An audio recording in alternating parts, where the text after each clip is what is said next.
afternoon, everyone. On behalf of the ISO, we'd like to welcome you to today's Resource Adequacy Modeling and Program Design meeting to discuss Tracks 1 and 3A tariff amendments.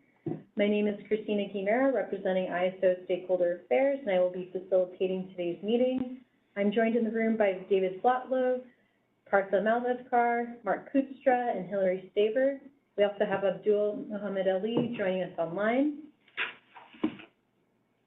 Just a few friendly reminders before we get started today. Today's call is being recorded for informational and convenience purposes only. Any related transcriptions should not be reprinted without the ISO's permission. This meeting is intended to stimulate open dialogue and engage different perspectives. Please keep your comments professional and respectful today. Also, please try to keep your comments and questions succinct so that we're able to hear from everyone. You can access closed captioning on the bottom left of your screen and the Inteller Transparency Viewer on the bottom right of your screen. And be sure to refresh before viewing the Transparency Viewer. We welcome and look forward to your engagement and participation in today's meeting. For raising your hand during the meeting, the raised hand icon is directly at the bottom of your WebEx screen. If you joined audio only, please press *3 on your device. And please remember to state your name and affiliation first before making a comment. You can also send comments and questions via chat to all panelists. And if you need any technical assistance today during the meeting, please send a chat to the Inteller Events, the event producer. Today, David Zlotlo will be taking us through the draft tariff amendment discussion before we wrap up the day with next steps. So with that, I will turn things over to David Zlotlo to get us started. Hello, good afternoon, everyone. I'll give you just a moment here while we get the draft tariff pulled up. So we received comments from a few parties here, and so we'll go in order of the tariff section numbers based on the comments we received. If you have questions or comments on things that you did not submit written comments on, that's fine. We'll just go to the written comments first, and then we'll loop back if there's other sections that you are looking to get some answers on. So I'll just dive right in. We can go to section 40.2.2.1. And while Christina's scrolling down, that's section talking about the default planning reserve margin that we were including as part of the default materials in track 1A. So that's 40.2.2.1.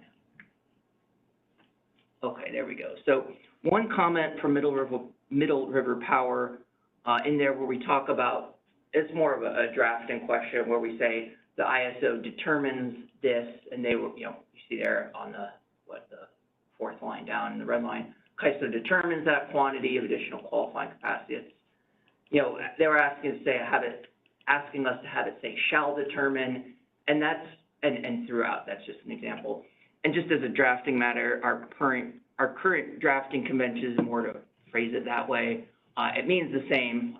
We think putting it in that phrasing, it's still pretty clear that's what the tariff obligation is, that if we didn't do it that way, that would still be contradictory to the tariff. So that's kind of our current drafting convention. So we were not looking to add the word shall, but it all means the same thing. It's not meaning to say that it's optional in any way. And then second, on the in terms of the study processes, CISA was asking that we add some material talking about the transparency into the inputs to the study and input into the study process itself. You see it highlighted in yellow. We added that material saying, in terms of the study process, we'll commit to providing transparency to stakeholders regarding the significant inputs to the study and the outcomes from the study. I think there was an additional request there, not just transparency about it, but the opportunity to have input to those inputs. And I think we would plan to do that, but in terms of the study process itself, if we start adding in specific tariff language on that, then it starts to really become hardwired into the tariff as being a draft, then final. We have that in some areas of the tariff where, like the annual NQC process, where we say in the tariff we'll have a draft list and a final list, and that iterative process does happen. We were not looking to lock that into the tariff here. So this whole study process was meant to be flexible, but our intent is to have, you know, the opportunity for stakeholder review and input as we are able to incorporate it, but depending on timing, you know, it might not be always feasible in terms of getting it out on an annual basis, and it's supposed to follow the summer assessment process. Just, it wasn't something we could feel comfortable enough to hardwire into the tariff as to providing the input to the study process. But, you know, I think timing-wise, we can commit to making sure that it's clear, you know, why the results are what they are, and that's that yellow language you see there. And then before we stop there, I'll also say 6 cities had a comment in this section as well. They wanted us to add a phrase saying, referencing the proportional share based on coincident peak load. That's talking about, you know, it wasn't 100% clear what the comment was, but I understood it to be that they wanted the tariff here to say when there's a reference to peak load, that it was to the coincident peak load. And I think that is the intent of the study process, but again, that detail, we think is an implementation detail in terms of peak, coincident peak, non-coincident peak. So we weren't looking to put that in the tariff, and that's something that I think as we go along, the study will be clear, you know, with that, certainly with that yellow language about the transparency. Those sort of things, there wouldn't be any question, you know, where we got the numbers from, where we're using coincident peak, non-coincident peak, et cetera. But putting that in the tariff, we think would be locking in the study, locking in the details of the study too much, and that those can be handled as implementation details in the BPM rather.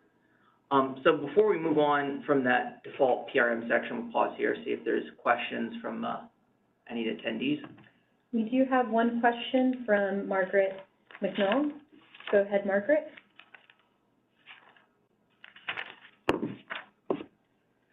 Cities, can you hear me okay? Yes. I just wanted to thanks David for the feedback regarding our comment on this section.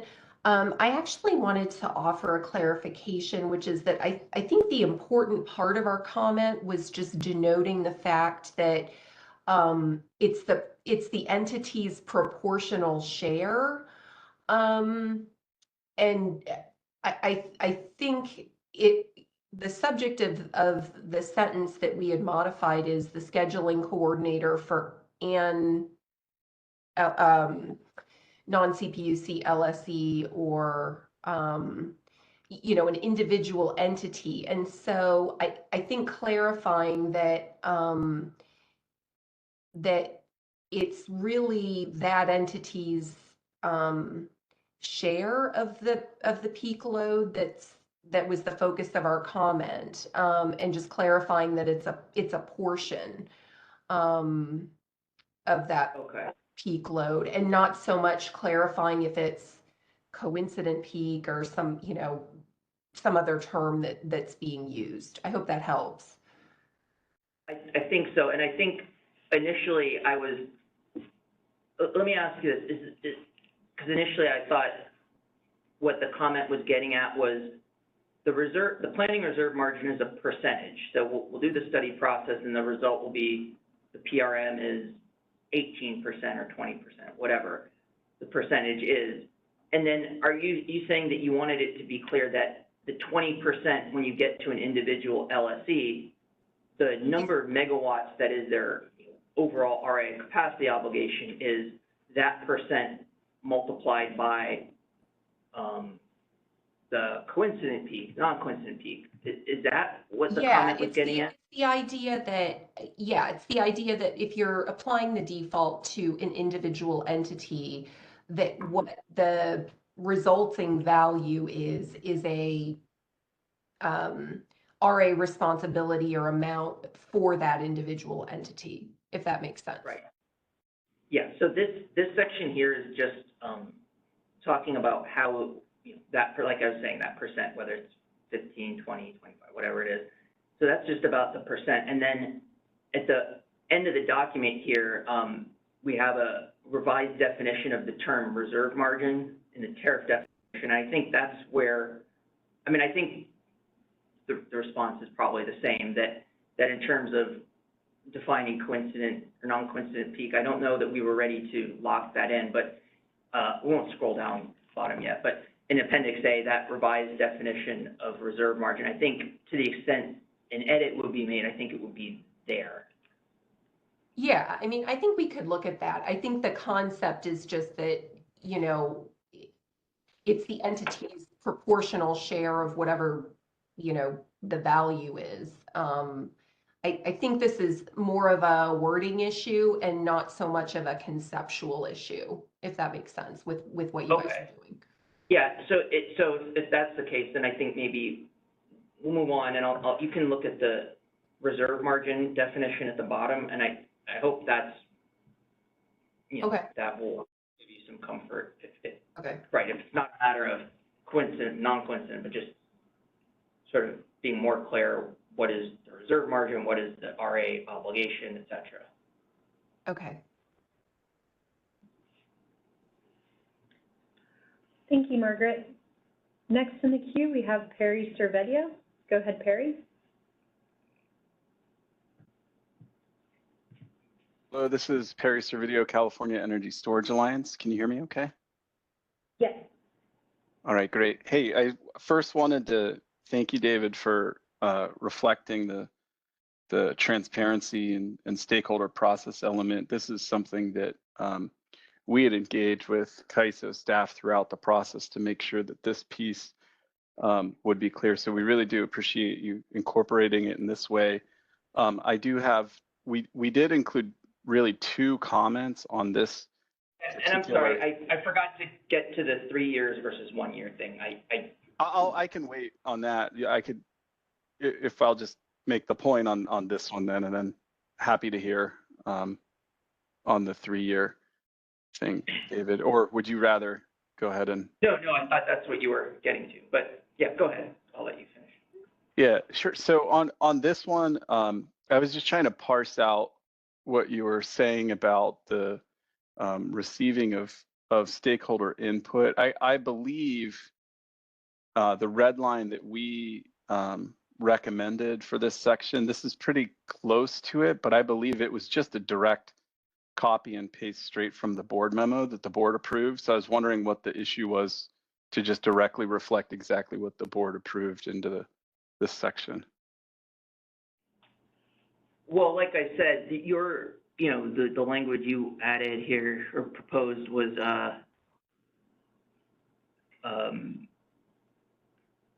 opportunity to provide input into the inputs, assumptions, and assessments that the results are transparent. So like I said, I think,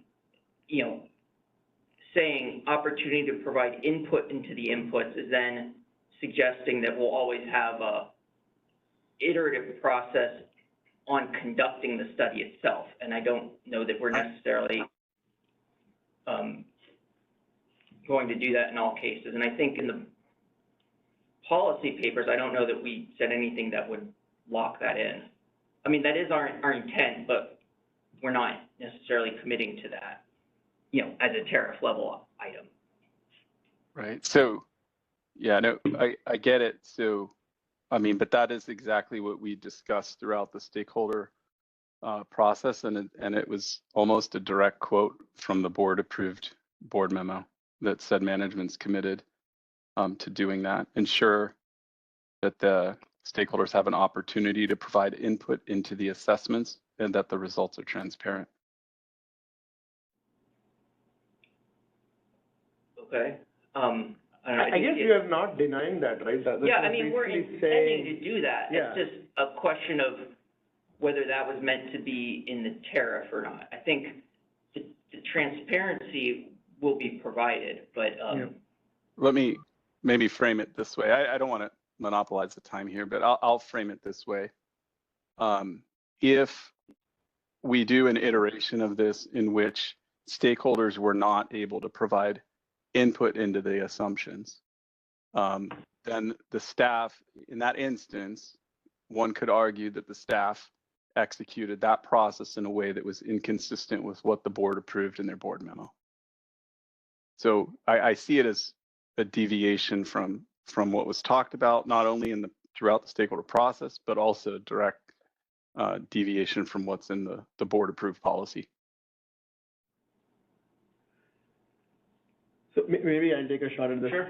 Perry, the way we are thinking about this is there are two pieces, right? One is the tariff and one is the BPM. That language, I think we can put it in the BPM because there might be instances in the future doing this as an annual process. Some things may change, some things evolve, and we don't want it to be a tariff level discussion with FERC and going back and forth and getting an exception for that piece. So the intent is reflected in the tariff here with transparency provided to stakeholders regarding inputs and outcomes. So you have both instances where stakeholder feedback is referred and collected to as part of the tariff, but the periodicity and the level of what that entails can be part of the BPM. I think that optionality for CAISO staff that you just described is exactly what we're trying to prevent by having that that directly reflected in the tariff, what the board approved. I also checked, it's also exactly how CAISO staff described it at the meeting in their presentation to the board as well. Maybe just think about that one. I could leave it there, but I will say that's something that we included that in many rounds of comments throughout, and we were very pleased at the time that it made it into the board memo and that it made it into the descriptions that management gave to the board. And now we're not seeing it reflected in this language. Okay, we'll take another look at that. And Thanks, then I think similarly on the 1 year versus 3 year, I mean, I think, again, the intent was to do it annually, but there might be times when we were not going to be doing it annually. And so that 3 years was a reference to that we're not going to let it, become stale and just have it be a one and done. But I know definitely in the policy paper, it didn't commit explicitly to an annual cadence. And so that's what you see there is at least every 3 years was to give some comfort that it won't become stale and we won't just let it linger, but that we weren't, as a matter of tariff compliance, essentially ready to lock in an annual cadence. Am I still unmuted? You are. Okay, again, Perry from CISA. Same, similar comment on this 3 years versus annual. The policy that the board approved explicitly says annual process to update default values. So that's where we're looking. And also, I'll just point out that whenever management presented this to the board back in October, they included a table in that presentation in which they covered stakeholder feedback.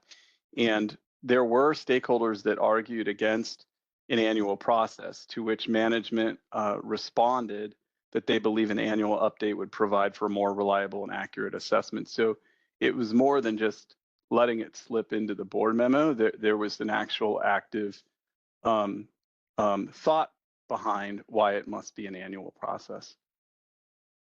Well, yeah, I know. And in the policy, however, the final policy, it says a recurring process annually or as needed. So we believe that, the reference to annual was covering the expectation, but the policy, final policy said recurring process. It didn't say it had to be annual. It was saying annual or as needed. Are you referencing the board approved policy from the that is described in the board memo? The final proposal. Okay, I could see that, but I might be. You could argue, or one could argue, that that is not the policy that the board approved. The policy the board approved is what's in the board memo, which does not have the language annual or as needed. It specifically says it's an annual process. Again, same comment as the other one. It's this sort of potential for optionality that we are trying to avoid in this, and we're just trying to hold this language true to what the board approved and how management described it to the board in October. Right, those are high-level descriptions, but the details are in the final proposal. There's no indication, or I'll leave it at this though, David. Thanks for the time here, but there's no indication in the board memo and in the discussion had in October that this would be anything other than an annual process. So there's no way I think that the board would think that this would mean 3 years or at least every 3 years when it was described to them as an annual process when they voted on it.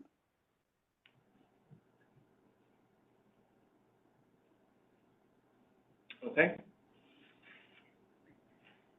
Thank you, Perry. I'm not seeing any other questions at this time, so we can continue on. Okay. Continuing on to section 40.4.7, this is where we get into the reports on RA eligible, and the first comment was on the heading there, so I'll just pause there for a moment. Middle River Power had suggested that heading, reports on capacity status, could be, you could add the word resource adequacy, so it'd be reports on resource adequacy capacity status.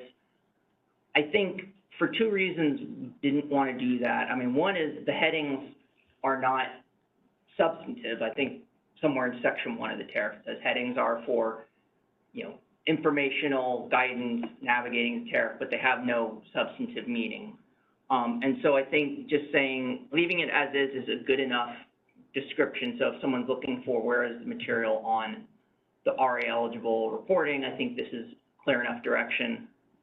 And then the other issue is if we call it resource adequacy capacity, that could be confusing because the point is we want reports on capacity that is not RA capacity.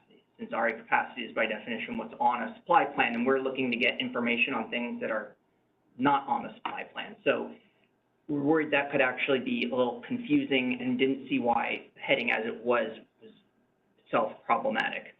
So we were proposing to leave it there.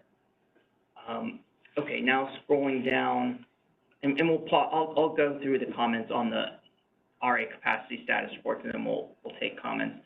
Down to 40.4.7.4. There we go. So that's really the heart of the material that we added. Those couple sentences there. First comment. Middle River Power requested, they had some rewording of that section. I wasn't sure what the problem was. I mean, it was reworded. I couldn't tell what the difference in substance was. So if anyone from Middle River Power is on, maybe you could explain, because I didn't see what, you know, if there was an ambiguity or something you were trying to correct. I wasn't sure. Separately, they were looking to add a reference to dynamically transferred resources here in terms of who's covered by the reports. And I think, I don't think we were looking to have dynamics covered by this. And you see the reference to resources with an NQC or EFC. I think that's pretty explicit in terms of who, you know, a very crisp statement of who's subject to this reporting. It's if you're a scheduling coordinator for a resource with NQC or EFC. So if you're not on the NQC or EFC list, then this is not subject to you. And the point there is, I think the policy was trying to capture that it would be resources located in the CAISO BAA.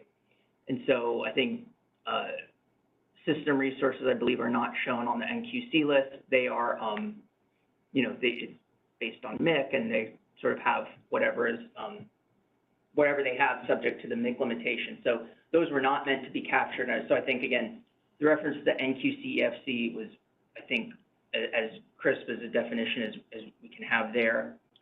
And then there was a question, is also from Middle River Power, the reference to due diligence. Question was, how would the ISO enforce that requirement? The sentence, second to last sentence now, where it says the information provided in the report must represent a good faith submission made with due diligence as the SC's intentions at the time to submit the report. So how would the ISO evaluate that? I think we really wouldn't. It's a tariff requirement to exercise due diligence. And if there were some concern on our part that maybe someone wasn't making a good faith submission and wasn't actually trying to, you know, provide an honest account of what their expectations were at the time, that would be a potential tariff compliance issue, a factual matter that FERC enforcement would look into. So, you know, I think it's only if there's some reason to question that. But, you know, I think there isn't a process we're meaning to lay out to sort of say if here's an analysis that if you fail this, we're going to deem it to have been done in bad faith or without due diligence. It's nothing like that we're proposing there. So it's just a requirement that you need to be prepared to, if the subject ever comes up, to be able to say, well, at the time, we reported it based on what our intent was at the time, and be able to, you know, justify that, which is really applicable to any information requirement or any information submitted to the ISO at any time is supposed to be made with due diligence. So it's not meaning to fundamentally change the obligations all the SCs would have with any information that's submitted to the ISO. Let's see, and then 6 cities requested on this that, which we did honor that request. We reworded it a little bit, but the last sentence there that was added, scheduling coordinators are not required to update the report based on changes in the resource status following submission. That's slightly reworded version of the sentence 6 cities had proposed, but that is correct. That's right, that as long as it's submitted, at the time it's submitted, if it's a, you know, what your honest statement of your intentions at that time, there's no ongoing reporting obligation to update the reporting if something changes. We would, you know, I think CIRA will be configured probably to allow those updates, and if you have new information, I think that would be helpful to have, but it's not going to be meant to be an ongoing reporting obligation. So it is once you submit for that month or that year or whatever, there's no obligation. And then finally, I think there was, 6 cities as well was asking about the aggregated information that we had talked about later on in the stakeholder process about when we receive the reports on capacity status from all the various scheduling coordinators, you know, providing some visibility to parties about what are the aggregated results. And that is something, again, we're still intending to do, but again, not making that a tariff level detail. We will plan to report it, but we didn't see that as really a rate, term, condition of service, et cetera, things that would be obligated to be in the tariff.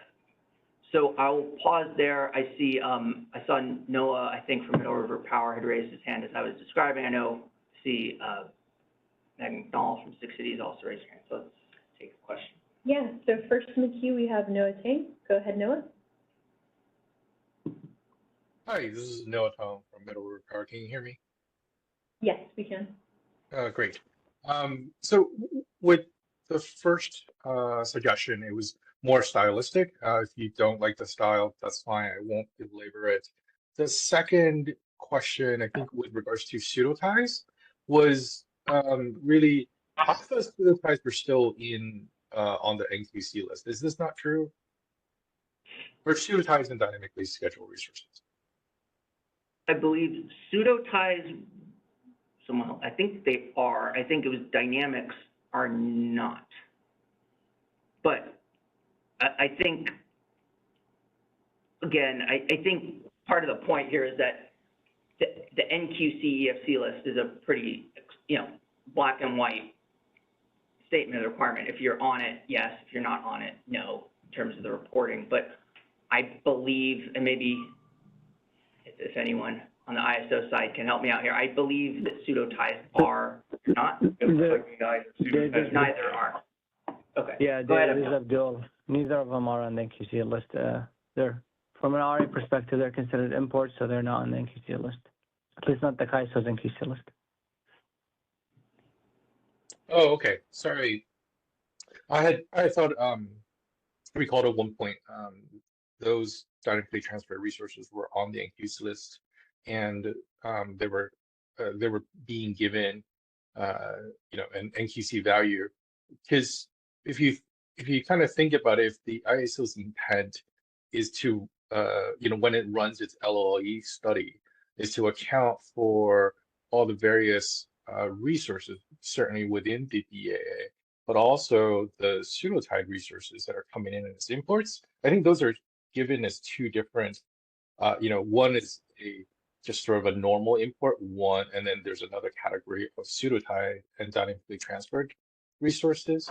Then to the extent you're looking for information from what resources are not sold or not submitted as RA capacity, then wouldn't you want to have that list of pseudotied resources that are not being used or are shown on the RA plans?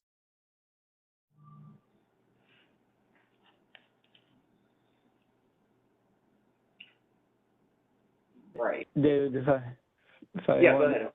So I'm just trying to, yeah, this is Abdul. I think we, we're not going to say more information, but I think the policy is strictly requesting information from the CAISO fleet, which is the fleet inside the CAISO BAA. Can we? No, are you suggesting that we should include pseudotides in that reporting requirement? I mean, I think in my thinking here is that if the intent is for the ISO to have information on what is not being offered, into this CSP, and that potentially would include dynamically transfer resources, then it would make sense for the ISO to request that information so that otherwise you're going to be back at the same position of, well, why aren't more resources offering to the CSP? You know what I mean? Yes, I mean, that's a good point. I think the challenge is, I think we said in the policy that this is going to be limited to the resources that have NQC, and I think we clarified here in the tariff and EFC. I guess those pseudotypes could have EFC, so we can probably get that data. Yeah, I think the policy said located inside the California ISO BAA. And so I think with pseudoties, I think we might run into a little bit of a gray area in terms they're not physically located, but I believe that we model them as electrically inside the BAA. And so I think that's where we start to get into a little bit of a ambiguity on the policy. And I think what we sort of landed on was resolving that ambiguity in favor of what you see on the screen here with just NQC/EFC. And if you're not on there, the obligation is not on you. But I think, no, what you're saying, I think there's an argument that the obligation could be more expansive and maybe it could be defended based on the words in the policy, but I think we were resolving it in this way. Yeah, thanks. I mean, if you look at take a step back and looking at how the ISO conducts its LLE analysis and takes into consideration what resources will be shown, rather, what is the necessary fleet to achieve 0.1 LLE, and to the extent that includes the pseudotied and dynamically transferred or dynamically scheduled resources, then to the extent some of those resources are not on the RA plan, it would just like other internal BAA resources, then it would make sense to require them to submit the information. Just that, I don't know if we actually thought about that particular detail during policy, but I had that in my mind of when you guys were looking at the entire picture. That would be part of the requirement. So I'll leave it at that. Thanks. Thanks, Noah. Next in the queue, we have Brian Thaker. Go ahead, Brian. Hi, this is Brian Thaker with Middle River Power. First of all, David, I like the addition with regard to scheduling coordinators not required to update the report. So kudos to 6 cities for suggesting that and the ISO for taking it. I just want to pick a little bit more at this phrase, made with due diligence. If that's a generally understood requirement from the ISO tariff, I don't know, maybe it ties to section 39. but I'm just struggling to understand what it adds to this. If it's even necessary, you could just strike it and say represent a good faith submission of the scheduling coordinator's intentions at the time. So just anyway, be glad to have your reaction to that.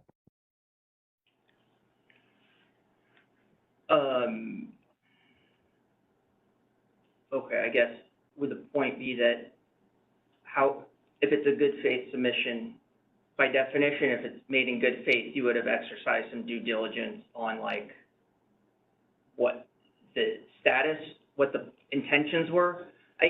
Part of it was that, just to be a little more prescriptive about, because our concern is, like I said, we're trying to juggle two things. One is the sentence at the end we added that we're not meaning to like go after people. If you reported a year ahead of time, oh, we're planning to sell it, as capacity to Arizona or something, and that's the basis of your reporting in the year ahead, and then, that changes. It's like, well, yeah, sure, okay, things change from the year ahead, and you weren't contracted us, so it's not like you did something wrong in terms of this reporting. Things change, and that's the way it goes. So it's on the one hand being, realistic there, but on the other hand, to make sure that it isn't looked as just, oh, I can just pick any random box in the drop-down menu in Sierra and who cares, because we'll make, we wanted people to make sure that, the scheduling coordinators put some thought into this, that it's not just we'll just pick a random box and who cares kind of thing. And so we did want to make sure that there was something behind the description of the submission to be like, we need you to put a little bit of thought into this and not just, kind of start clicking boxes randomly. Yeah, okay, David. Obviously, we are going to have to agree to disagree. I think good faith submission captures that. I think adding the phrase "made with due diligence" adds some ambiguous responsibility, which I don't know how the ISO would enforce. But anyway, you guys feel differently. Thanks for the conversation. Yeah, well, I think the due diligence, I think part of it would be if, if for some reason the scheduling coordinator of the resource is making its submission, contingent on some other contractual thing where some other party maybe has some influence on how it ultimately gets shown or sold, later on.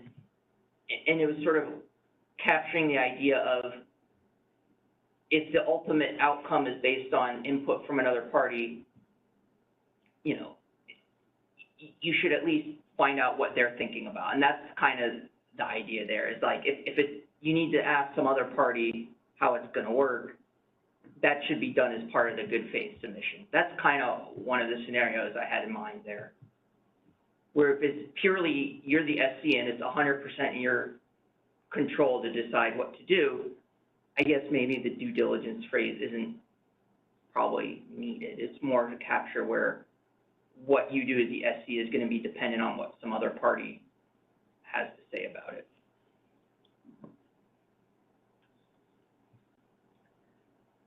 Thank you, Brian. Next in the queue, we have Margaret McNall. Go ahead, Margaret. Hi there, Meg McNall with Thompson Coburn for Six Cities again. The revised language that you added to address our suggested edit looks good from my perspective. Thanks for making that change. I wanted to ask on the added language that we had suggested regarding aggregate reporting. I hear what you're saying in terms of that maybe not needing to be in the tariff itself. Do you think that's something you might be willing to include in a BPM? Yes, yeah, and I think definitely, I think just, as you said, in terms of like tariff obligations, if we were making it a tariff obligation, then there's just a higher level of, sorry, I'll use the term due diligence again, but in terms of our like pre-implementation work, if it's a tariff requirement, there's a lot more rigor in terms of like the reporting interface, like have we really mapped everything all the way down to have very high confidence that there's not going to be like in some instance, a month where the report doesn't get published for some reason. It's things like that. It's not that we're not planning to post it. It's just, it was more as a sort of tariff level thing. But yeah, it would be in the BPM, and I think, I'm not actually sure if we have MAP yet. I'm probably, how it's actually gonna get posted, like, you know, the mechanics of what, you know, is it CMRI or OASIS? I don't actually know, but it'll be covered somewhere, you know, in terms of making clear where it's going. Yeah, all right, no, that makes sense. Thanks a lot. Thank you. And I'm not seeing any other hands raised at this moment, so we can continue Okay. on.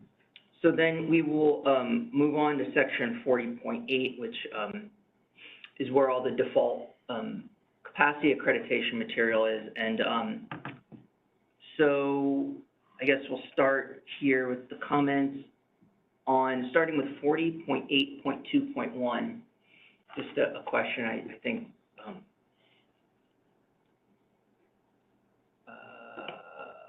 We can stop there. Yeah, right there. That word conceptual, Middle River Power had a question. Why are we talking about it as a conceptual process? I'll be honest here, maybe I'm overthinking a little bit, but the point there was, you know, in other places in the tariff or other processes where we talk about, you know, step 1 does this, step 2, step 3, step 4, et cetera. Sometimes where we're dealing with an optimization where it's like solving multiple variables at the same time, you know, when we talk about step 1, step 2, step 3, et cetera, it's not literally true that we do step 1, we, you know, churn the numbers, then we stop, reload, then run step 2, then stop, reload step 3. It might be that, you know, the optimization just kind of solves it all in one pass, and that's why I say conceptual, because it wasn't meant to be literally like we do step 1, then the next day we come back to work and do step 2, and then it's a weekend, so then Monday we do step 2. Just to capture the idea, it's not literally necessarily happening that way. So that was the word conceptual. I saw just on the screen popped up, I think Brian Thaker was noting that he had some more, maybe further on the due diligence question, but this is also probably his question on the use of the word conceptual, so I think we can just let him unmute his line and we can cover both topics. Yeah, Ahmed, could we please unmute Brian Baker one more time?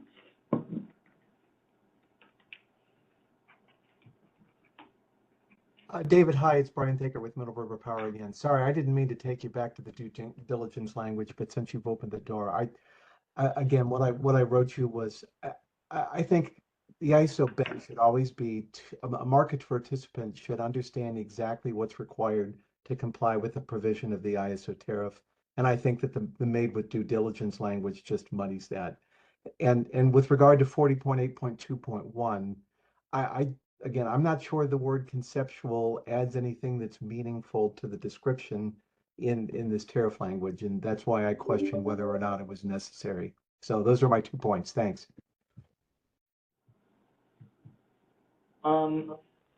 Okay. I'll be honest, I think that due diligence thing, you're starting to convince me that I think we might be able to live without that phrase, as long as we have the good faith submission. I'll think about it, but you might have worn me down on that one, Brian, so,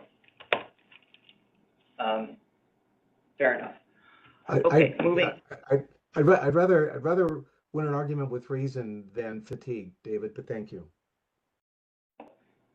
Yeah, no, well, a victory is a victory. So anyway, yeah, I'm thinking about it more. I guess it's fine, honestly. I think the good faith submission is the key thing. Okay, moving on then to the ELCC methodology, step 4, where we talk about the resource-specific adjustment based on, let's scroll down a little bit there. So speaking about, just a little bit more. So CISA had asked here, this reference that you see struck out and highlight, using appropriate methodologies for measuring performance of each resource class. I think going back to the policy paper, we talked about how some of the resources subject to ELCC would be, have that performance based on forced outages, some would be based on their capacity factors. And so we're just trying to be high level here. And then I think CISA was saying, but, you know, the forced outage versus capacity factor in the case of storage was going to be forced outage. They just wanted it to be more explicit. I think that's fair. So what we did here is you see that's struck out, and then we'll go down in a minute, not yet, but when we get to how the methodologies applied to the specific resource types, as we'll scroll down in a moment, you'll see that we added the specific things for the various ELCC resources. So for storage, for example, it'll say, for the purposes of the resource-specific adjustment described in section 40.8.2.1, the individual resource-specific adjustment will be based on forced outage history. Or you'll see with the other ones that were capacity factors, say for capacity factors. So that is added later on. So we'll scroll down to that in a moment, and you'll see that added. Before we get there, also on the, okay, so we'll go to unforced capacity, 40.8.2.2. The issue with the natures of work on the forced outages, you know, the sentence says the UCAP calculation does not consider a forced outage a nature of work, specifying the BPM that relates solely to outages outside the control of the resource owner. The existing tariff language on RAME exemptions, so this is kind of the existing concept that we're importing here into the UCAP. The idea of what forced outages are exempt versus not exempt. I think going back in various FERC filings over time, we've kind of explained, when we talk about the exempt natures of work, what we mean is, you know, first of all, we're not meaning to look at specific outages. It's not an outage by outage analysis where we're saying, regardless of the nature of work, you know, you convinced us that it was outside your control, so therefore you have this special exemption. No, that's not really an administrable way of doing it. It has to be tied to natures of work as reported in the outage management system. And then so the question of what natures of work, we've said it has to be one that, you know, basically in all cases, we're confident that there's really no case where that one is, was within your control. And so that's what you see reflected here. We've explained that's kind of our standing approach to it in the RAME case, and that's what we're reflecting here, just to be more explicit, but that's how we've been applying it throughout, that it's a nature of work that relates to outages outside management control or, you know, resource owner. And then we're just saying the natures of work we're going to say that are exempt are the ones that we have defined in the BPM as being outside your control. So for example, transmission-induced generation outages, which is the one that really comes up all the time. The idea is if you're a generator and transmission line went out, there's really no conceivable way that would have been within the control of the generator. I mean, there's maybe some odd edge case if it was I don't know, a emergency at the generation plant that took out the transmission line and then the generator's back online, but the transmission line, or I don't know. You could always think of weird, crazy situations, but basically the idea is we're very confident that if it was a transmission-induced generation outage, it was not within the control of the generator, and additionally with TGOs, transmission outages are things that are also approved by ISO staff, so there's an idea that there is some ability, if it's capacity is needed for RA purposes, there's always some level of judgment the ISO can exercise there in terms of, you know, you can deny the transmission outage, prevent a generation outage. I would imagine it doesn't happen frequently, if ever, but the idea is, in theory, it's something that the ISO can weigh those trade-offs. So that was the UCAP, and I think I saw a hand raised by Perry from CISA, so we'll go ahead and take that comment. Go ahead, Perry. This is Perry Cervidio, California Energy Storage Alliance. Can you hear me? Yes. All right, thanks. Hey, David, I really appreciate that description. I just want to make sure that I captured that correctly. So it sounds like you understood the intent of our edit here was that we didn't really need, we didn't feel that we needed to tie the tariff itself to say that that the UCAP calculation would not consider forced outage in a nature of work category specified in the BPM. I think that sort of language is potentially more restricting than what was discussed and what was included in the board memo. To us, the important part is that an outage that is how does it say it here, solely outside of the control of a resource owner should not be derated. And that did I understand? I think you've described that was our intent in providing that edit, and I'm confirming that was exactly our intent in providing it. So what I heard from you just now is that by leaving in this language about in a nature of work category specified in the BPM, this adds additional flexibility for CAISO staff to perhaps deviate from that that policy, which is that outages outside of the control of the resource owner should not impact a UCAP. Did I understand? I may have reframed that a little bit. Did I understand that description correctly? That's why we want to continue to include this nature of work category specified in the BPM? To me, it seemed that the BPM you could just say a forced outage that relates solely to outages outside the control of the resource owner, as specified in the BPM. You could give the flexibility for that definition just straight over the BPM, rather than explicitly saying it has to be a nature of work field. Okay. Well, I think, as I said, the nature of work, tying it to the nature of work, so there's existing language in the tariff, other places where it talks about it as a nature of work category defined BPM. And I think that is important because, you know, you go in the OMS and you pull the data and everything is specified as this nature of work, that nature of work. I don't think it would be feasible to start saying on an outage by outage basis, well, was this outside the control? Was it not? You know, how do we make that determined when you're going back after the fact and like doing, you know, we have to run numbers and do churn data based on what's from OMS. It's not, I don't think it's feasible to go on an outage by outage basis and you know, make a judgment call on this particular outage. So it was tying it to the nature of work so that it's really black and white in terms of the folks who have to actually calculate UCAP numbers. I hear you on that, and I don't think we necessarily need on this call to get into the various ways in which that intent from the board approved policy could be implemented.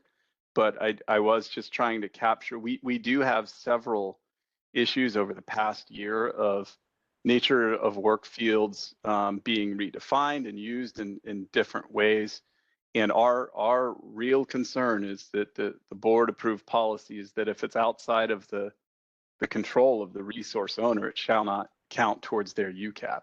So we really wanted to be crystal clear that that is what the CAISO is holding itself to. Now, how we implement that in the BPM could be a default use of a nature of work field with an exception process or something. But like I said, I don't want to get into it. I'm just saying there are ways to implement that intent, but our understanding in reading through is the intent is, hey, if it's outside of our control, then we should not be getting, it should not count against our UCAP calculation. Right? Does that make sense? Yeah, I understand the comment, yes. Thank you, Perry. And I'm not seeing any other comments at this time, so you can continue on. Okay, so there were, moving on to more of the existing methodologies. We'll scroll past unforced capacity going into, there's sort of a lot of related comments on like average generation performance dispatch, reduction in demand per dispatch. Those are the other methodologies that remain. Those are largely meant to just kind of restate, paraphrase the existing language. I think in the existing construction of section 40.8, we didn't define it as here's the methodologies, here's the specific resource types, but the content for average generation performance dispatch and reduction in demand per dispatch, we're really meaning to just take the existing approaches for the covered resource types and just kind of state it this way. But there were, from CDWR, a couple requests on these to ask for examples of how these methodologies work, numerical examples. And I think those are things at the BPM stage or maybe elsewhere we could provide more numerical examples. I think in the tariff, that's not something we would be doing. But I think for the most part, these are meant to reflect, whatever the existing default approaches are with, there are a few new things in these other ones that I can mention in a second. One of the questions also was for the performance to dispatch in 40.8.2.4 from CDWR, the question, how does that differ from 40.8.2.5, which is the reduction, we call it the reduction in demand per dispatch, which I think is really meant to be for participating loads. What is the difference between the two? I think they're probably not going to wind up being that different. I think one note, I think we had capped for the performance dispatch, you don't get credit on that one. We added something saying, where's the caveat? A resource's energy output right there. Say a resource's energy output in an hour cannot exceed its hourly dispatch value. So that was the idea for those covered resources.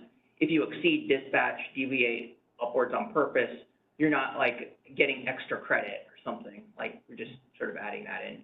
Whereas I think the reduction in demand per dispatch for participating load, it didn't have that limitation because I think with the participating load, it's more targeted as a drop in demand versus performance dispatch is covering demand response, but it's the PDR unit. So it's a little bit different modeling approach and so on, but I think the performance of dispatch is covering PDR demand response, whereas 40.8.2.5 is participating load, which is demand response, well, a different form of it and so on. There's just small, probably not huge differences is really the answer, but there are maybe a few little tweaks. And again, not trying to change anything. So to the extent there are differences, like I said, for the most part, it's meant to just capture the existing. However, that thing about how resource energy output in an hour can't exceed its hourly dispatch value, that is a little bit of a substantively new thing. I think somewhere in the policy paper we talked about that, as well as that last sentence we did. I know we definitely had that in the policy paper about how for PDRs, we're going to look at the methodology based on the aggregated performance of all resources under that SCID, not on a literally resource-specific basis, because with PDRs, the sort of resource ID definition is a little more imprecise than if you're talking about other resource types where you're talking about a physical piece of equipment at a particular location. That resource ID is defining, tangible pieces of equipment that exist in a physical location versus, demand response. It's a little more conceptual. Again, I'll use my term conceptual to sort of say what is the quote resource. So that's just covering that. That was part of the policy. So that is a little bit of a substantive change for the defaults for demand response. So I think with that, let me just take a look here. I think that was sort of general response to some of the comments there on those others. I'll note Middle River Power also noted, or a reminder that the word energy is a defined term in Appendix A, and I might not have highlighted it, but, well, I see there what was on the screen there. I did not capitalize it. I think that's a fair comment. I'll look to harmonize the words with the Appendix A definitions, although I will say I don't think it's necessarily wrong to use the lowercase of a tariff-defined term. Sometimes that is actually intentional. I don't think here was intentional. I would say it's not. I wouldn't say it's necessarily wrong, because if you're not going to the Appendix A definition, the word still means something, and unless it's ambiguous about what the word energy lowercase means, it's sort of not that big of a difference, I don't think. But to MRP, yes, I will go back and make sure that we capitalize the word energy, unless it would be inappropriate to do so. Okay, so I'll pause there for a moment on the methodology descriptions and definitions, see if there's any questions. Otherwise, we'll move on to the specific technology types, and where I said before, we were adding the references to the resource-specific changes on ELCC. We'll get to that, and you'll see where it's added there, added here on the screen. If there's, but again, pause, see if there's any comments or questions on the methodology language before we go into the resource-specific material. I'm not seeing any hands raised, and I'm not seeing any comments coming in via chat. Okay, yeah, so let's start with 40.8.3, where you see then organization. That's now the subsection talking about here's the specific classes of resources, and now we'll say which methodology applies. So, so we'll see, you see nuclear and dispatchable thermal, that's UCAP, non-dispatchable thermal. So we'll just scroll down to wind and solar, whereas that's the first, I think, comment we had. Yeah, so you see in yellow highlighting, that's what I was talking about before, added the detail. The resource-specific adjustment is capacity factors during the critical periods. And then we can go on, keep scrolling, you'll see for the different types of hydro, called it out. So dispatchable hydro, ELCC is adjusted based on, keep scrolling a little bit, based on the forced outages, and then run-of-river, it's capacity factors, and then specifically 40.8.3.6, NGRs, we have that same thing added for the forced outages, sort of mirroring the UCAP language. And then I'll keep going on the participating loads. There was a question there, 40.8.3.8. There was a question from CDWR about that 48-hour requirement. That is, you know, existing language. I think all this here was just renumbered, but I think it's exactly the same language that's in the tariff now. It's just changing the numbering. So I think that 48 hours is not new. Must be available at least 48 hours. So I'm not sure, you know, if there's sort of question about what that means or numerical examples, again, we can add that in the BPM as needed. I think on that one as well, oh, I see, no, I just added a comment. Also, before we get that, I'll say, Six Cities also had a question about that 0.89% figure. I'll confess, we're not 100% sure what the basis of that would be. This is legacy language, and I think maybe coming up at some future point, we could look at also kind of reviewing this. I think the problem was we didn't get into this at all in the policy process about kind of updating these numbers, you know, why is it 0.89%? Is that a typo? Is it actually 89%? I think these are things that go way back, probably to the start of the RA program. Honest answer is, I'm not sure why it says 0.89%, but we're not looking to change it now. We also didn't really talk about this in the policy process, so it's really hard to sort of say what that percent should be.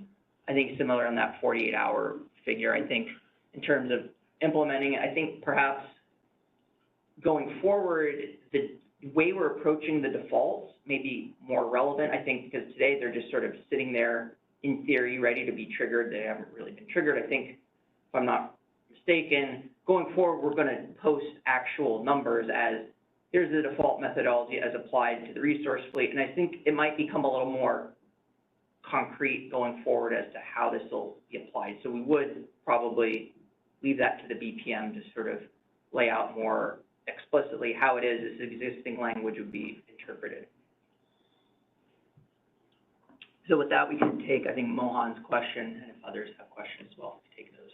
Yeah, could we please unmute Mohan Nirula?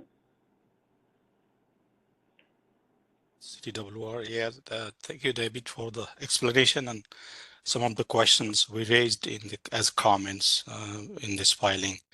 So first thing, I think you mentioned that difference between dispatch-based and the performance-based. The difference is you mentioned hourly dispatch limit for the demand response resources, and for participating load, there is no specific way you mentioned that.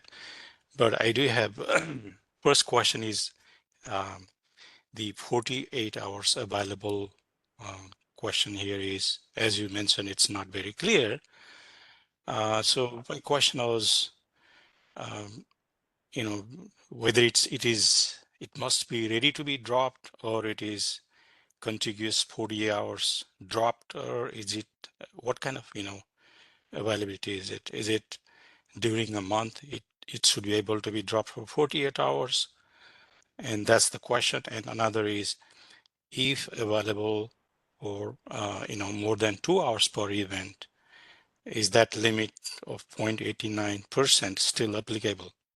So these are the questions that needs to be answered in this tariff filing, because it's important for us to understand, if you generate default values and how they, were derived, we don't know.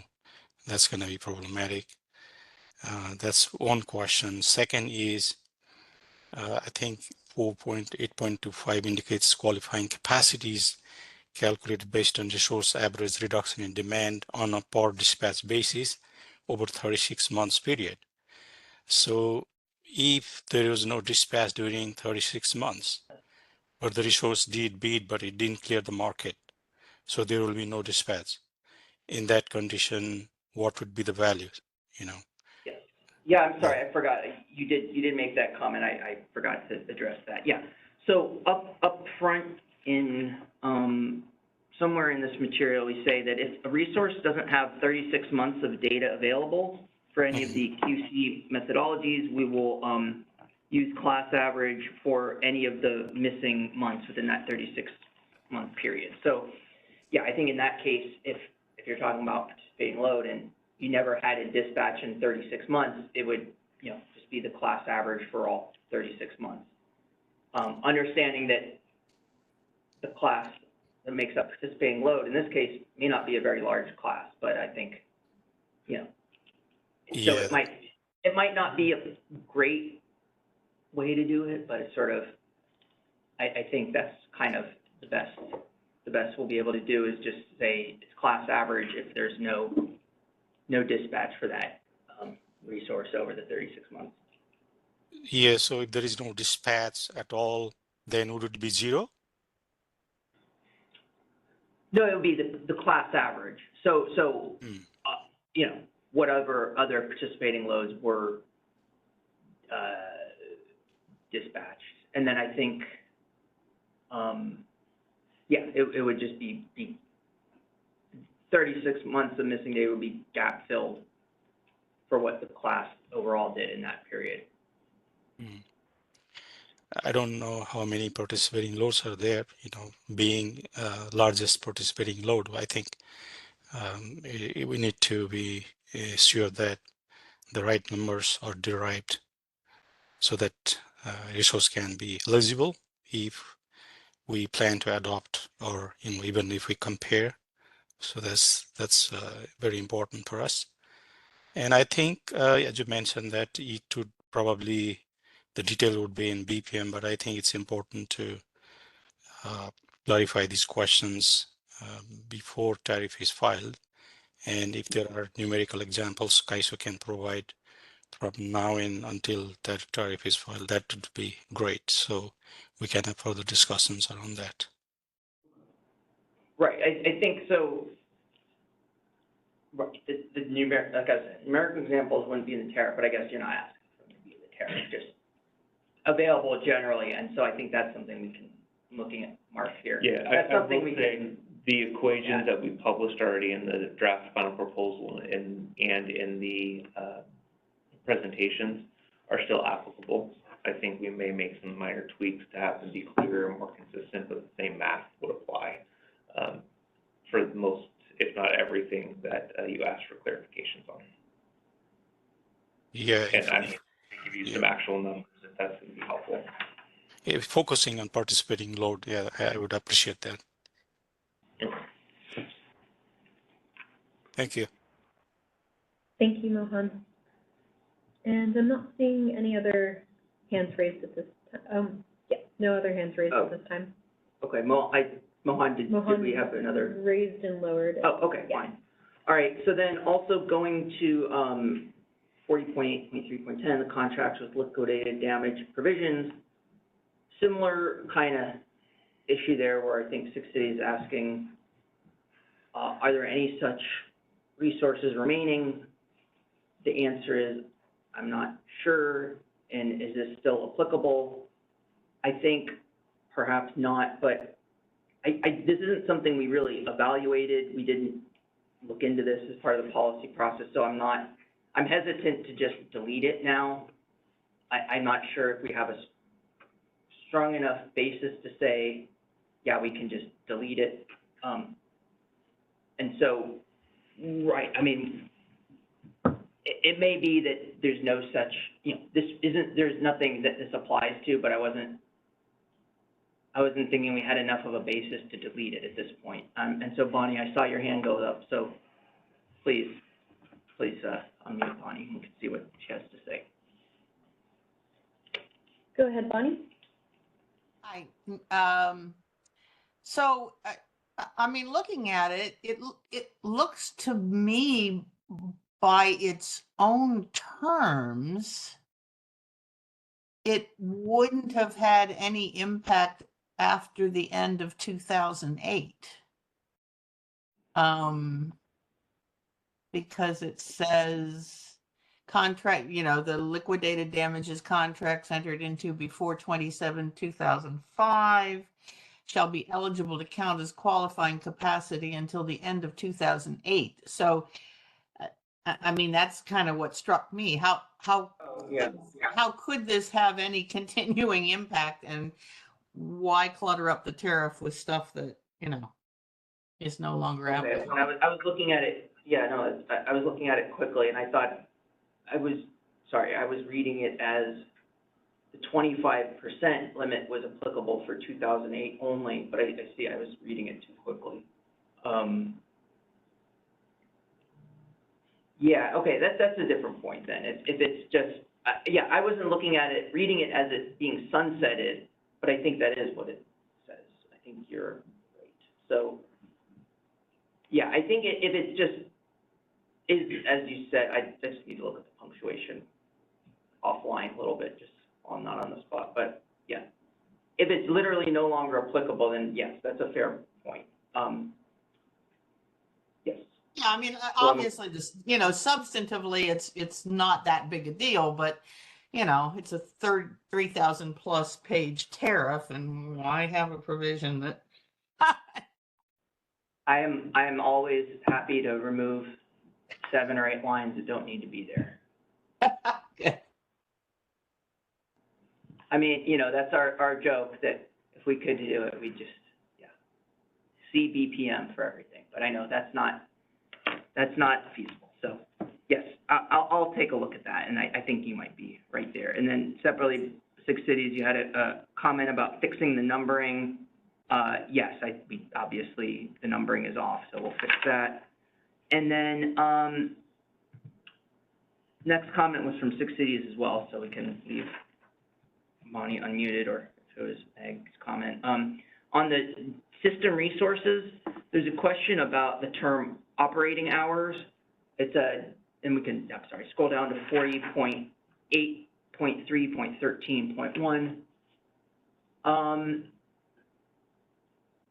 And yeah, it's right at the bottom there, we see the term operating hours. The general comment was concerned that the definition in Appendix A of operating hours doesn't provide enough detail here on what this means. I wasn't sure about that. I think that the definition of operating hours is the hour during the day when the real-time market runs and energy is supplied to load.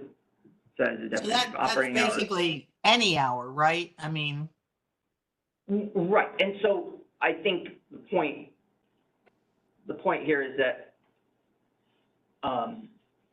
sort of meaning that, interpreting that to mean through energy for the operating hours that cannot be calculated, blah, blah, blah. But the point is, implied in that is the operating hours that it would be providing energy if the capacity were dispatched. So I think it's implied that it's the operating hours where it would be called for energy.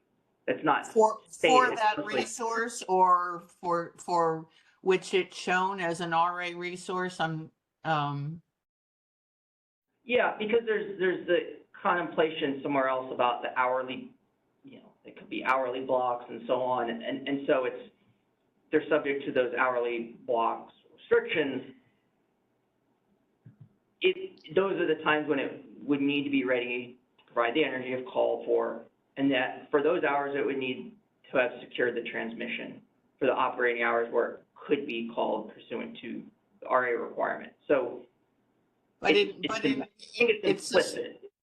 It's implicit, but I guess it's susceptible of the reading that there has to be transmission for all hours, right? Or for all. Right. I mean, I guess the point there would be, one could read that as saying actually they have to have secured transmission for 87 and 60 hours per year, and unless they have firm transmission 87 and 60 hours, they're forbidden from providing RA. And that's not how, that's not how it's ever been implemented. And so I think, again, we're really not comfortable making really changes to this material because it's all existing, and I think we just say standing approach would hold, where we're not going to hold it to having firm transmission for 87, 60 hours a year, but just that the operating hours where that resource would be potentially dispatched.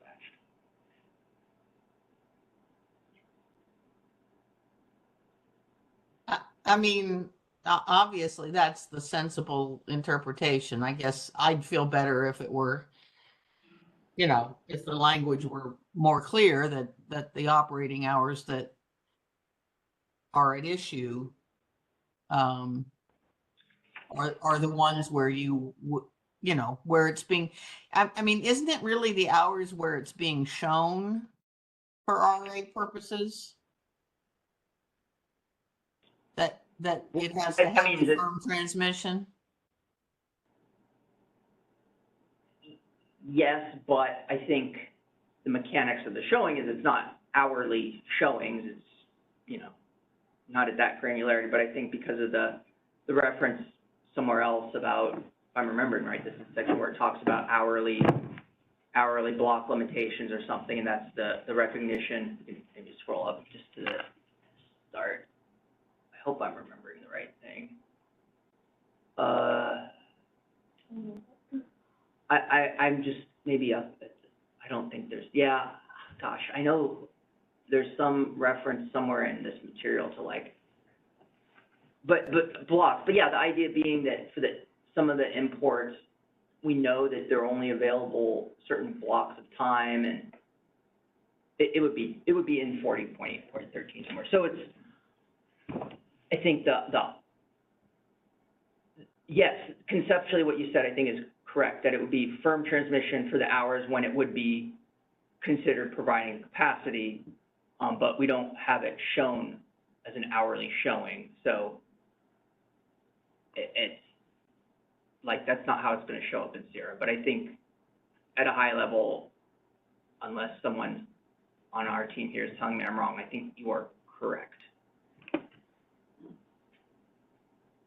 Yeah, I mean, I guess to me that would make I think I had the same comment on the next section also. Yeah. You know, is rather than just, I mean, if you just added for the operating hours for which the resource is providing RA capacity or something like that, it would, I think it would make it more clear. I'm obviously, you know, Right. it's not Okay. a hill to die on, in my view. Yeah. Okay. All right. Well, I think I'm just looking at my notes here. The next section is also a comment along these sort of lines in some of the Flex RA material. We'll just go down to 40.10.5.4. And it was sort of similar idea where there's existing language we were not touching. You had a comment about ways to make it more clear or improved, and I think that you're probably right. 40.10.5.4B. I think, again, we'll look at some of these things are more future changes, maybe a bucket filing change. Yeah, right there, resolve discrepancy. Because I think you were right. You're saying, hey, this seems weird, like it's talking about 11 days and then in 30 days. I think there's a problem here, yeah. I think we'll look at this as a future bucket filing change.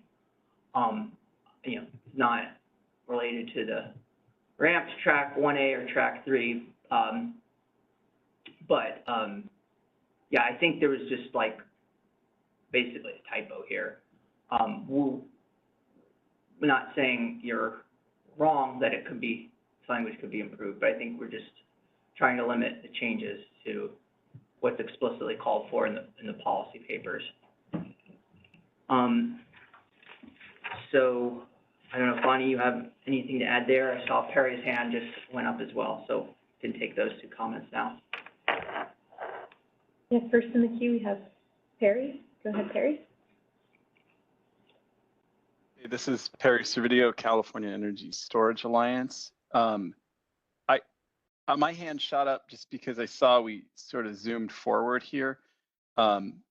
Prior in the discussion, I think that you indicated that there would be a change in section 40.8.3.6 to ensure that the energy storage resource-specific adjustments based on forced outages. I think I might have just missed that, or we might have just skimmed over it. Could you go back up to that language? It was 48.3.6, I think is where you thought it might end up. Okay.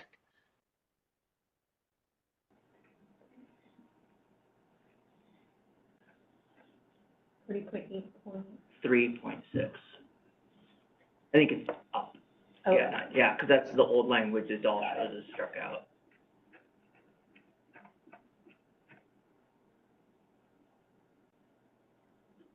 Keep going up.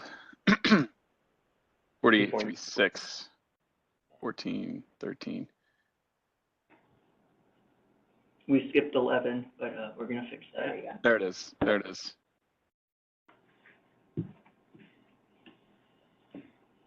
Okay. I do have something else to say about this nature of work category language, but I can hold it until the end because we talked about that a little bit before.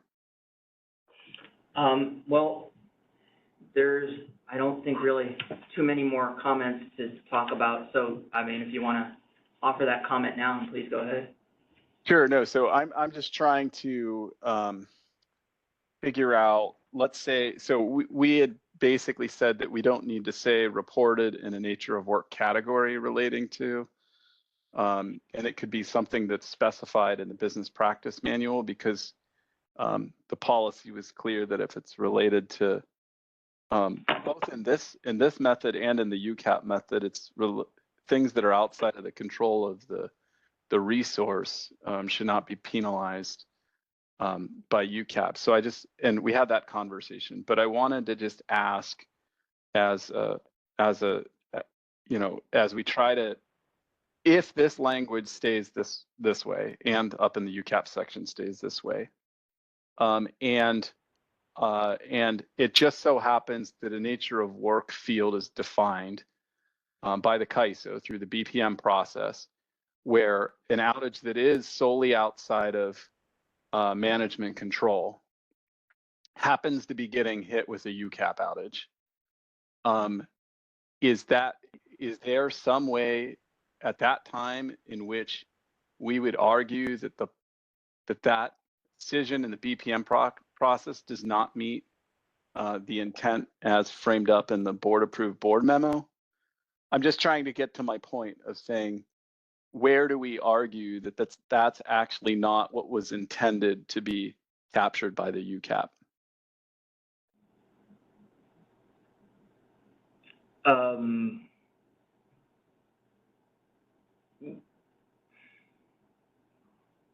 Well, I don't accept the premise that we're going to go on an outage by outage basis and say, well, yes, this was reported as plant trouble, but this plant trouble was really the fault of, I don't know, the bird that flew into the turbine and put us down for maintenance for a week or something like that. I mean, we're not going to go into that level. It's based on the natures of work, because that's the data that we can parse, and that's how we've done it, RAIM, and I don't think it's practical to do it as like a subjective analysis for each individual outage, and I don't think that was ever the intent. I know it was never the intent on how this was going to be administered. Right, so I guess our concern remains then that if we have something that is a bona fide outage that's outside of management control, then under this tariff language, it could be an outage that impacts our UCAP, even though the board approved policy is to not have that impact our UCAP value.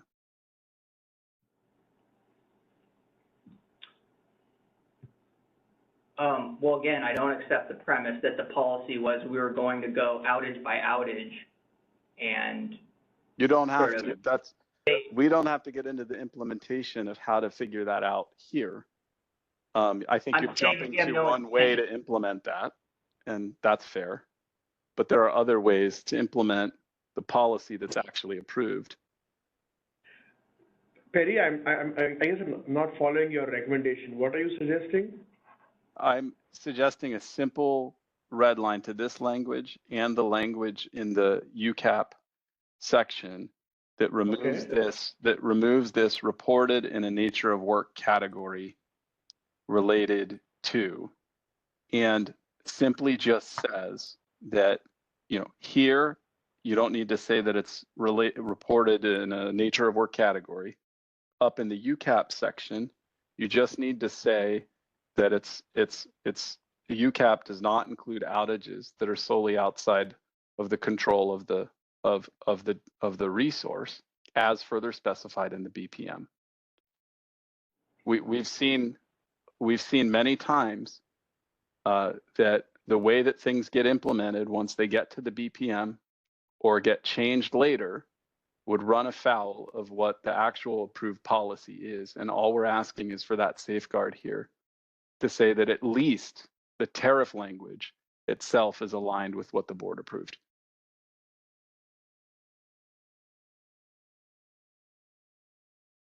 I offer a quick note here, David. This is Abdul. Sure. Perry, I think for this specific section in the final policy, we explicitly said that the outages that are used in the ELCC adjustments for the NGR resources are outages with the Let me see, I have it open. Outages with the nature of work, transmission-induced nature of work. So in this case, I think we were very explicit in that section of the policy. It says except for transmission-induced forced outages. So, but then in the UCAP section, I think we said in the final approved policy paper, it is the outages that are outside management control as defined by the NERC, and then we reference the document there, and we gave an example of transmission-induced. So I think the idea here is, in this case, there's not much flexibility in the policy, so we're explicitly mentioning it in the tariff. In the UCAP section, the policy is more focused on outside management control. So we're keeping that aligned with the policy. And I think the benefit, and I see your point about things when things get into the BPM, you know, that's where the details come in. That's why the BPM process is stakeholder. You get a chance to chime in if you think the CAISO missed something in translating the policy and tariff into the BPM. But I think the idea, part of the thought there is to say, okay, we said transmission-induced outside management control. That's clear. Exclusion from UCAP as well. What if in the future we have a new nature of work, for example, created that could possibly be outside management control?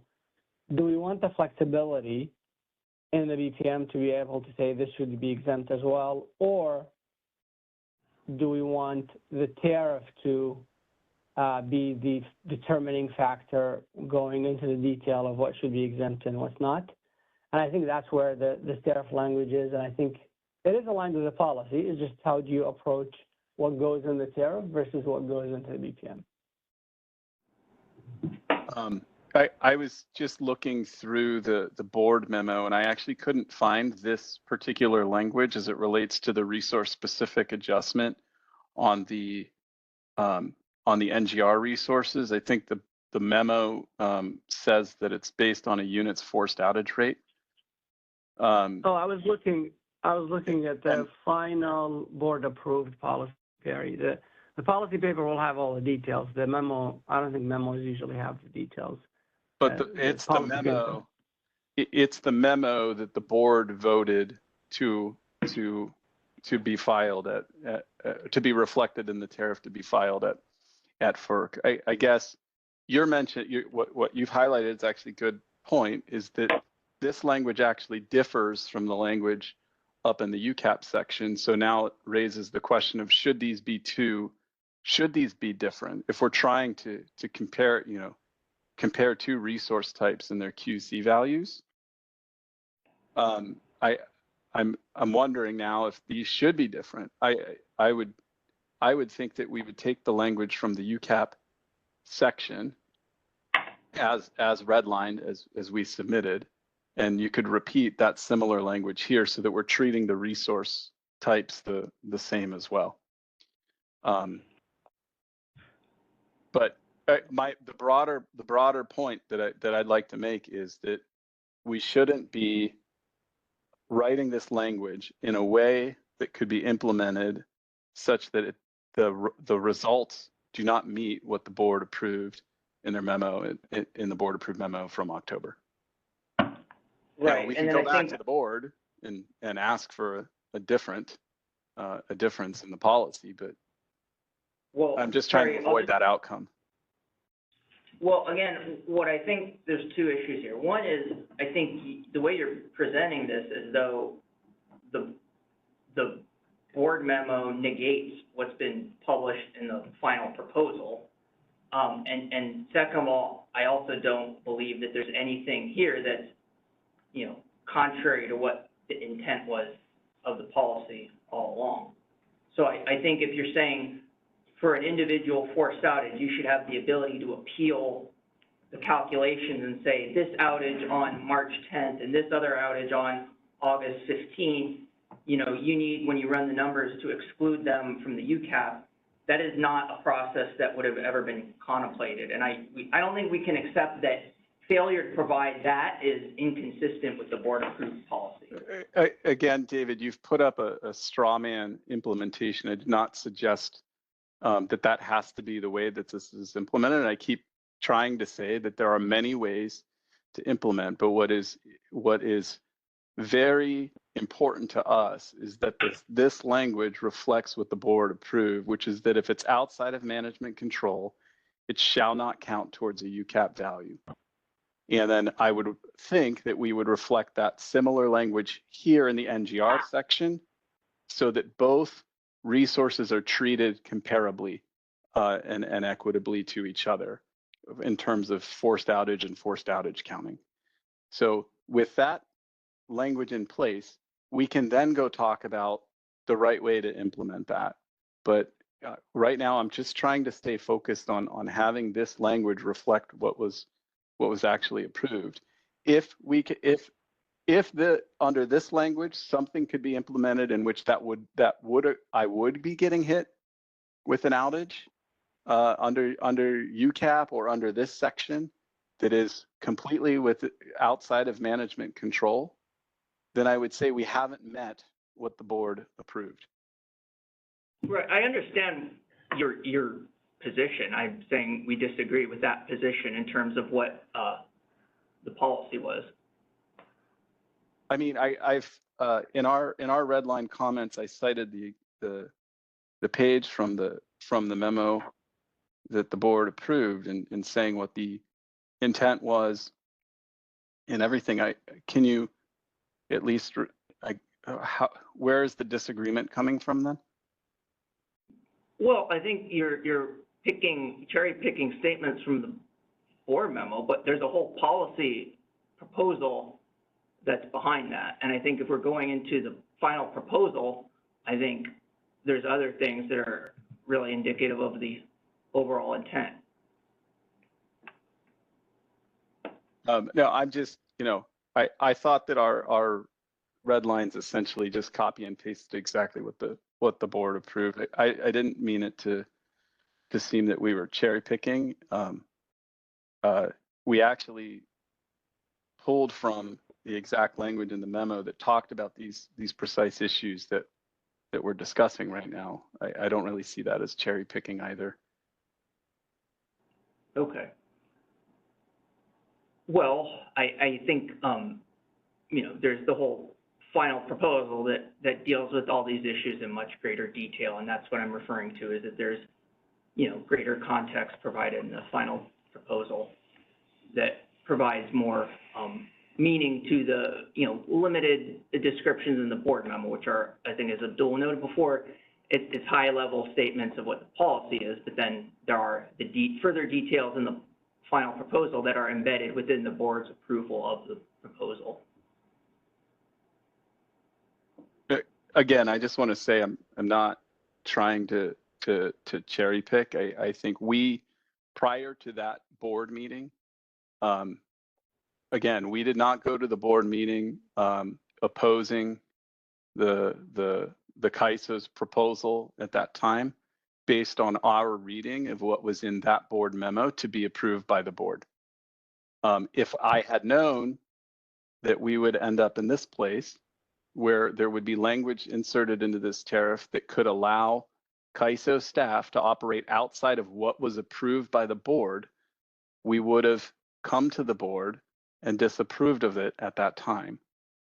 So that I'm really at a loss here for how we can be deviating from what the board approved in their motion on October 30th. Okay. From a process standpoint, do the stakeholders have another view at the tariff? We'll talk about next steps in a moment. Okay, so let me just see if there's... I do appreciate you guys hearing me out, so at least trying to add some more color to what you saw in our comments and red lines. Okay. Yeah, no, I hear what you're saying. Okay, I just want to look at the end of my notes and see if there's any further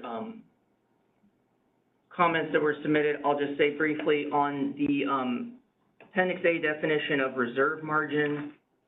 There was a comment that, if we can just scroll all the way to the bottom of the document, it should be right at the end. I think, yeah, there's the page break. Percentage of load surrounding peak demand forecast beyond the peak demand forecast. I think MRP said suggested maybe in addition to. I kind of settled on maybe the word above. I think I think the concept, I would hope we'd all agree on, that there's the demand forecast, that's some number, that's 100% of the demand forecast is the demand forecast, and then the PRM is the percentage of the demand forecast above it, that's the buffer, which is the reserve margin. And so it's the quantity in excess of 100% of the demand forecast as a percent of the demand forecast. So I think that's the concept. I think beyond is maybe was a little imprecise. I said above to sort of more hopefully capture the idea that it's what is above 100% of the demand forecast. I don't know, in addition to, might also work, I don't know. I hope the word above, if anyone from MRP, if that meets your hope for greater specificity in that definition. We do have a hand raised from Bonnie Blair. Okay, go ahead. Go ahead, Bonnie. Hi, I'd like to go back to the 40.10. The one where there was an 40.10.5.4. Yeah, the flex Yeah, RA. I feel more strongly about fixing that sooner than the QC. Pardon? Okay. Yeah, as opposed to like the liquidated damages and that other stuff. Okay. Right, the operating hours one. Yeah.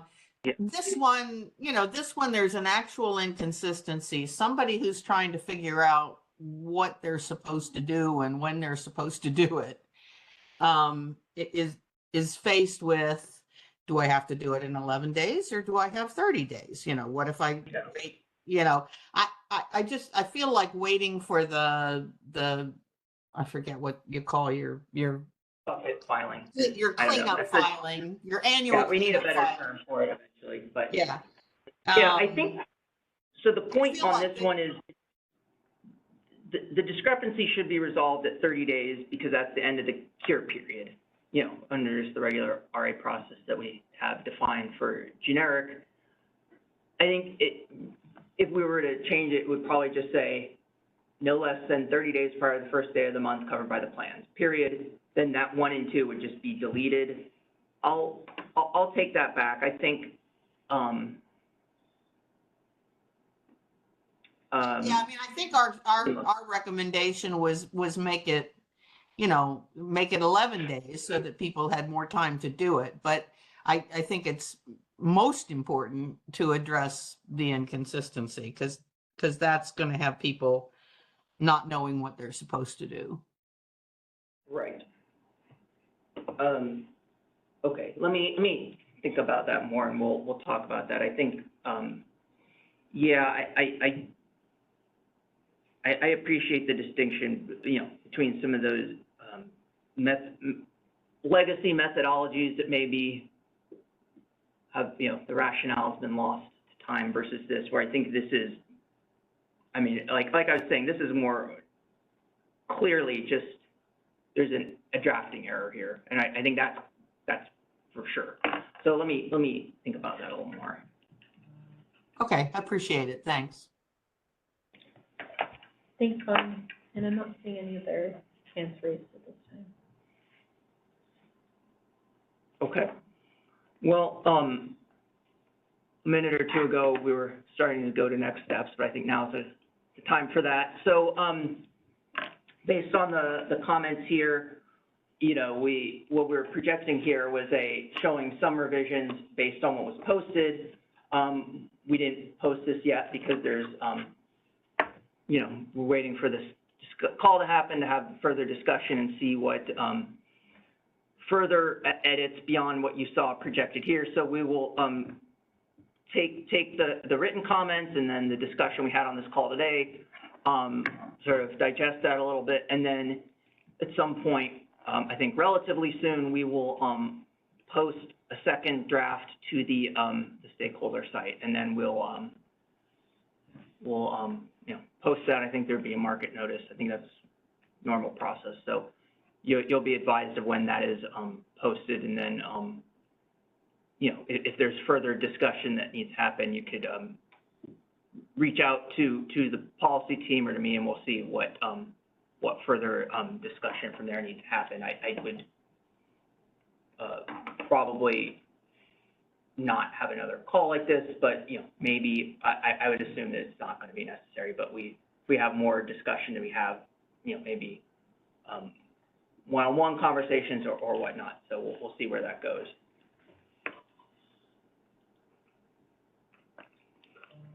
And as always, if you have any other questions, you can. I'm sorry, is that Perry's hand? I just saw on the Yes. side there. Looks like Perry just raised his hand. Go ahead, Perry.